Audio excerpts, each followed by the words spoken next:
are you?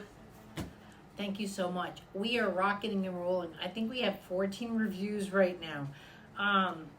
But I have to stress a couple of things. First of all, for you guys that are doing the laser program, right?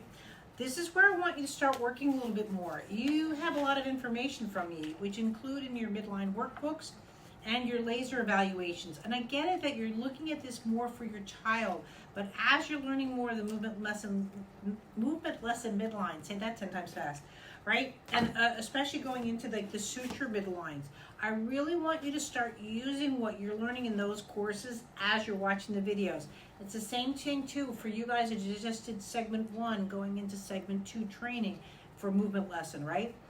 Start looking at the videos I'm reviewing. Now I get it that you don't get to see right now that I'm working right now with what child, like for when I say I'm going to start with Michelle, right? But the tags are there, and just go to the last couple of, if you specifically want to see, I'm going to mention a little bit about the child, but as you know, and it came up that I don't deal with diagnoses. I very much deal with diagnoses. My problem is, see, I'm a special parent, right?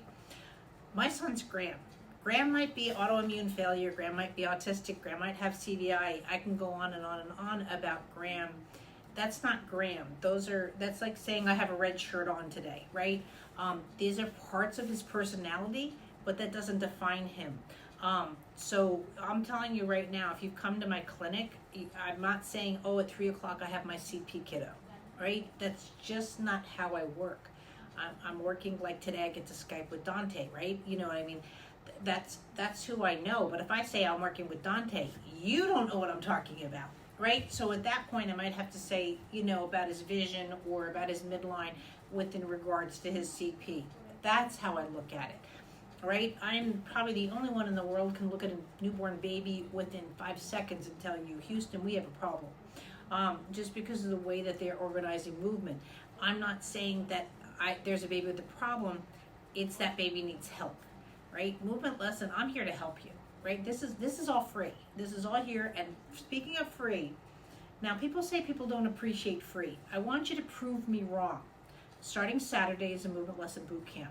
It's quarantine. We are losing services left and right around the world. I don't think our kids are going to be getting back to a lot of therapy options for the next year or so.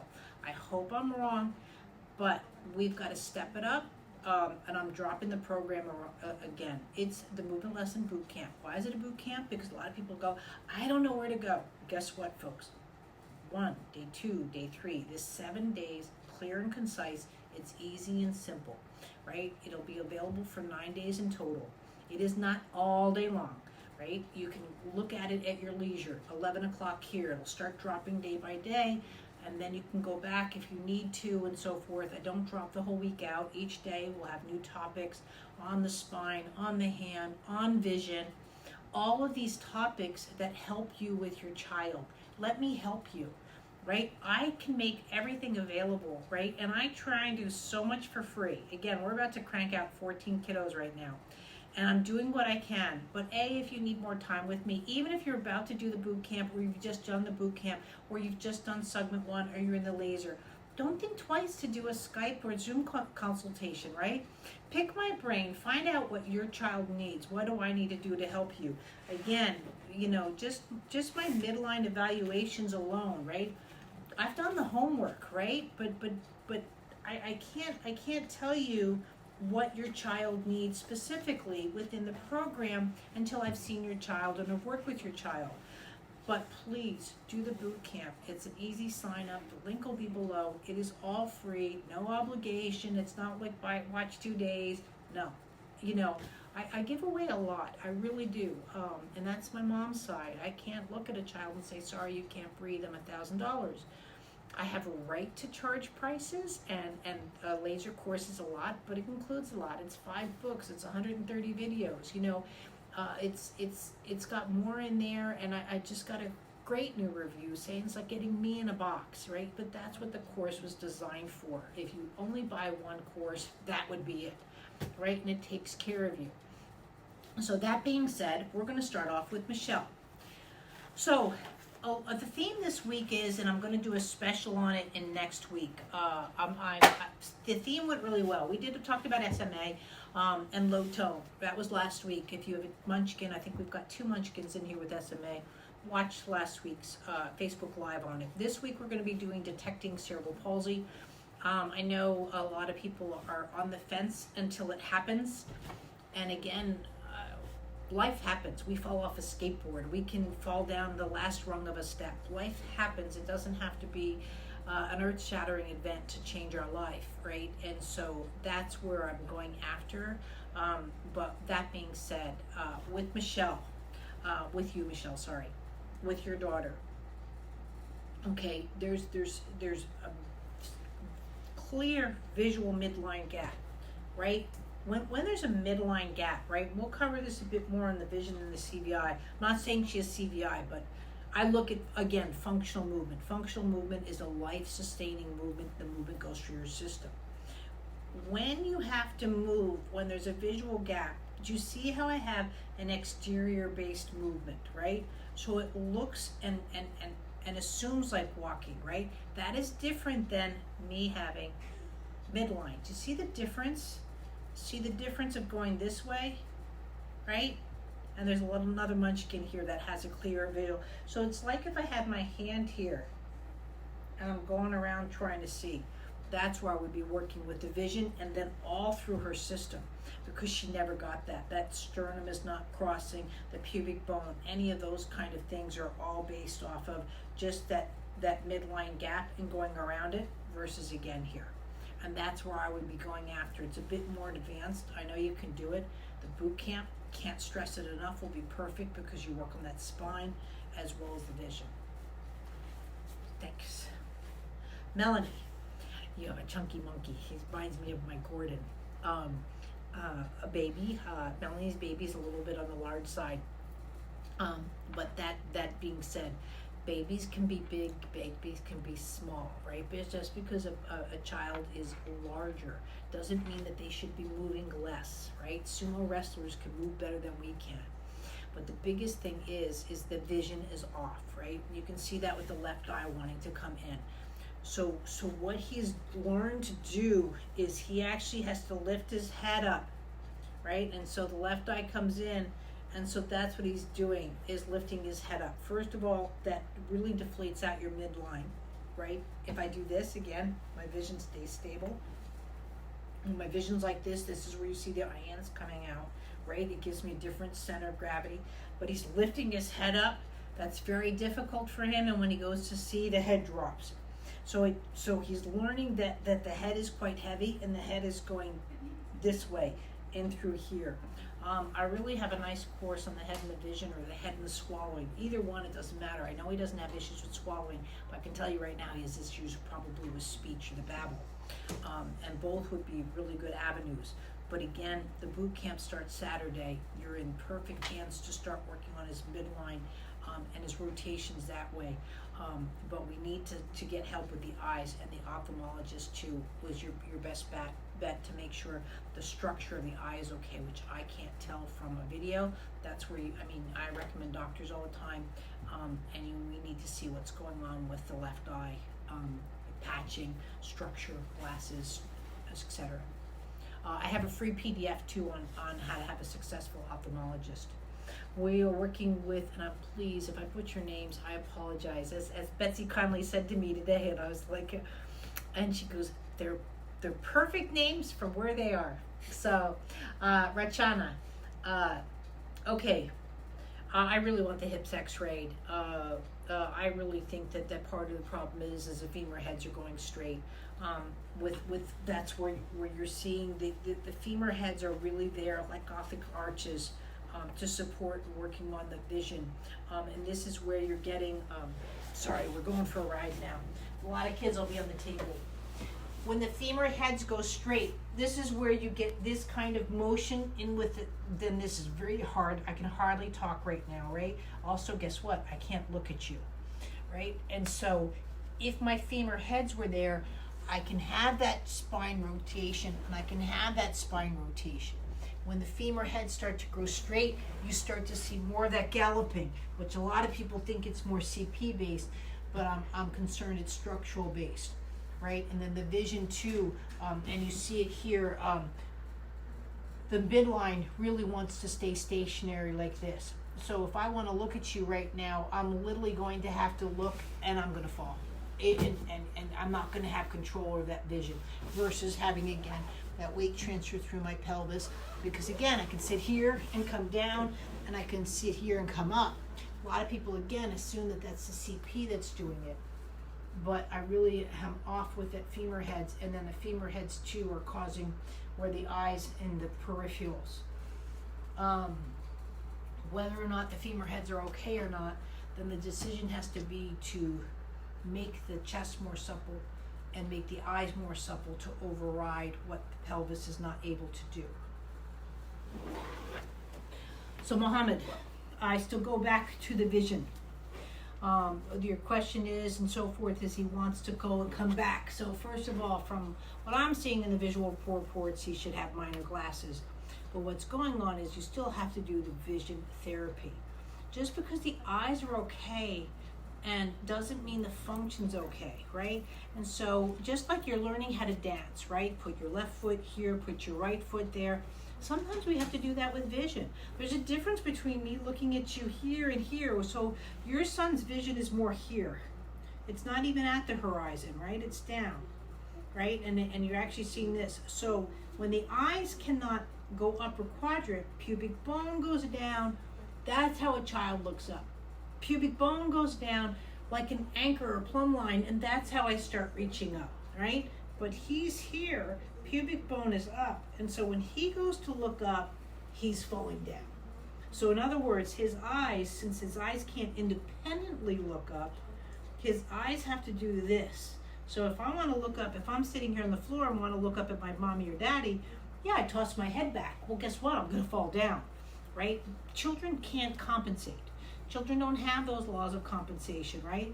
And so he's doing every one of his movements based off of his visual inadequacies. I can't stress this enough. I know we're in quarantine lockdown, and I know pediatric ophthalmologist is one of the toughest areas to get a decent evaluation for the child as a whole. But his milestones are going to continue to be off. I don't know what else to tell you. We have to help his vision. So whether you sit there, and again, don't call him from far away, because he's going to do the same thing and be unsuccessful, right? It has to be slow and close so he can be successful. We need to at least get the eyes to the horizon and then eventually up. Pubic bone strike, chest rotation in the vision. Adri. No spinal rotation whatsoever, right? So I was just sort of doing this different than the femur head. When a child pelvis can't cross midline, the head is down. Well, I'm never going to crawl with my head down because I'll whack into a wall. So the smart child now puts their leg out. This is called a club crawl, but they're doing it for the vision, right? Since I can't do this, right? And people call it an STNR and all that sort of stuff. But when I'm doing this, I have vision, I can go around. When I have my head down, I club crawl, and now I'm going after the corner, right? But what this doing, what you're seeing too, there's no midline crossing whatsoever. And then that's where you see a child go down straight. If they have to get, but again, I'm not looking at you, because guess what? For me to cross midline, see what I need to do. So we have to work on the pelvis, we have to work on the spinal midlines. I would like the vision checked out as well. So, because that's why when you said any tips on crawling, well, that's a loaded question for me. I need to look at the child. But I can tell you right now, rolling over was labored. Didn't grab the feet properly. If anything, grabbed maybe one foot, but didn't do that pump. All of that. Didn't come to sitting from the back, which is this. And so those inadequacies in the milestones are just getting more clever and deviated as you're starting to see. And so pubic bone strike and crossing midline on the spine would be the two main focuses, and you'd need to look at vision. Nathan, sorry guys, we needed to drop a video right after Facebook Live. I have to wait for the next one. I hope you really see that me doing this visually is a lot easier on me and you, so you can see what I'm talking about. Head is way too heavy. This is more advanced stuff. You can see it in the rolling over. when the head's here, the head should always be countering triangle, pubic bone, tailbone, and head. So when I go to roll over, right, they always maintain 180 degrees, always when we're a baby. Now, eventually we can do all sorts of Cirque du Soleil stuff, but for baby, the rolling, and so everything's right here. I keep my eye on the prize, I've got my hands, woohoo. When the head is too heavy, and this is why I asked for rolling over. First of all, you see the legs go longer because the counter now is more here, and the head is going down first. Once the head is down, then you're seeing the rolling over, coming back over, head down, see where I'm at?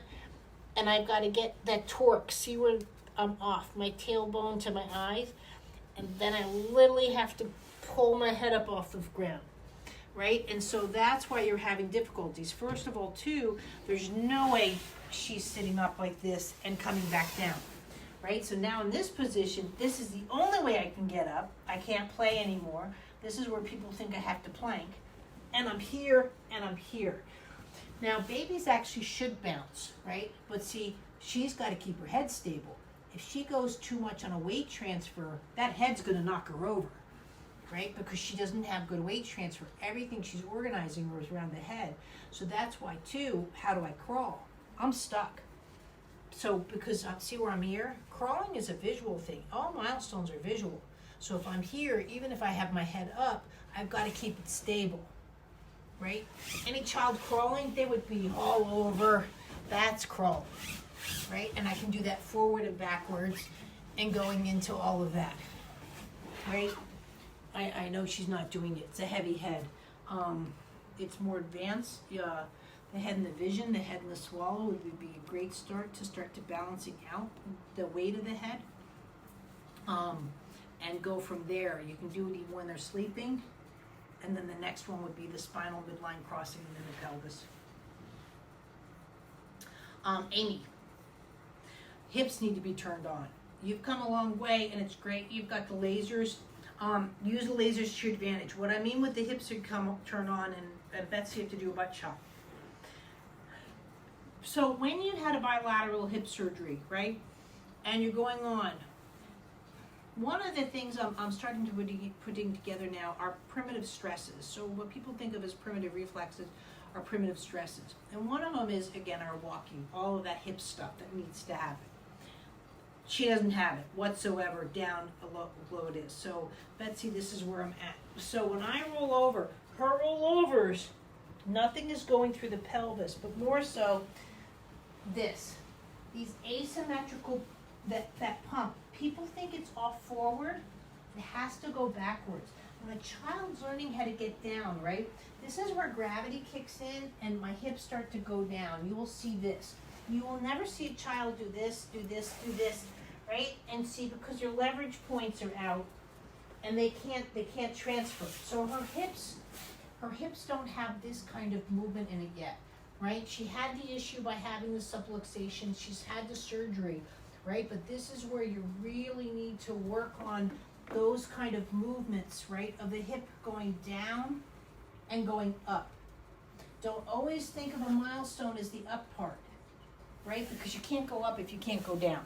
And actually, babies learn how to go down first before going up. I know she's not a baby, but that's what we have to do is turn right underneath those ischiums, right underneath those sit bones. You need to get in there, and the laser is perfect for that, and use it. Alexis, okay, I've covered this a lot before. I know you have issues with the CP, but you also have issues with the head shape and alignment. When vision works out, the eyes and the ears have a certain proportion. Why? Because when I play, when I grab my feet, I can see everything, right?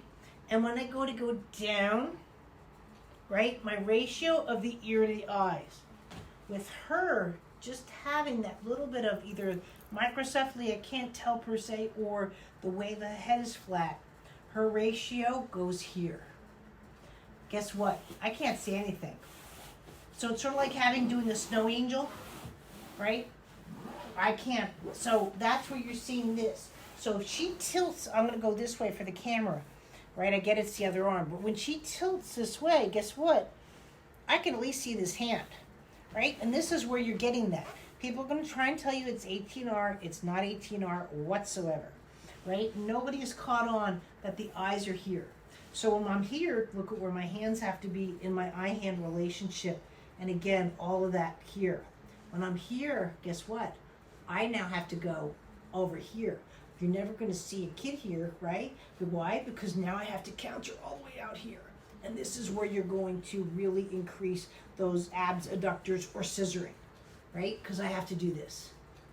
The body counters, the body needs movement. When the movements get thrown off, and this is why I'm here, I don't want the movements to be thrown off more than they are.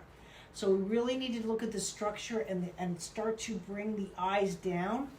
The head and the vision course would be perfect.